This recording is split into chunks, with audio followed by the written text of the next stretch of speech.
সম্প্রতি রাজধানী ঢাকার ব্যস্ত সড়কে এক পথচারীকে মারধরের একটি ভিডিও সামাজিক মাধ্যমে ছড়িয়ে পড়েছে। মঙ্গলবার ফেসবুকে ভাইরাল হওয়া সেই ভিডিওটি ব্যাপক আলোচনা সমালোচনার জন্ম দিয়েছে। ঘটনাটি ঘটেছে রাজধানীর গুলশান এভিনিউ এলাকায়। জানা যায়, ভিডিওতে মারধর করা ওই নারী রাশিয়ান বংশোদ্ভূত মডেল মনিকা কবির। ভিডিওটি মনিকা নিজেই তার সামাজিক মাধ্যমে পোস্ট করেছেন।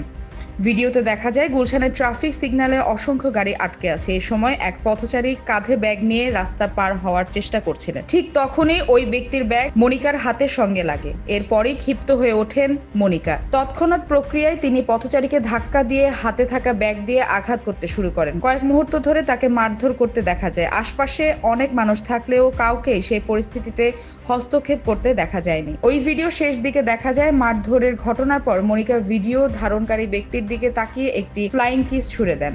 ভিডিওটি সামাজিক মাধ্যমে ছড়িয়ে পড়ার পর অনেকে এই ঘটনার সমালোচনা করেছেন। তবে নেটিজেনদের একাংশের মত, ওই পথচারী নাকি মনিকার প্রতি অশোভন ইঙ্গিত করেছিলেন। পরবর্তীতে গণমাধ্যমের কাছে এই রাশিয়ান মডেল অভিযোগ করেন, ওই ব্যক্তি তার কাছে এসে বাজে শব্দ উচ্চারণ করেছেন এবং ইচ্ছাকৃতভাবে তাকে ধাক্কা দেওয়ার পাশাপাশি তার গায়ে আপত্তিকরভাবে হাতও দিয়েছেন।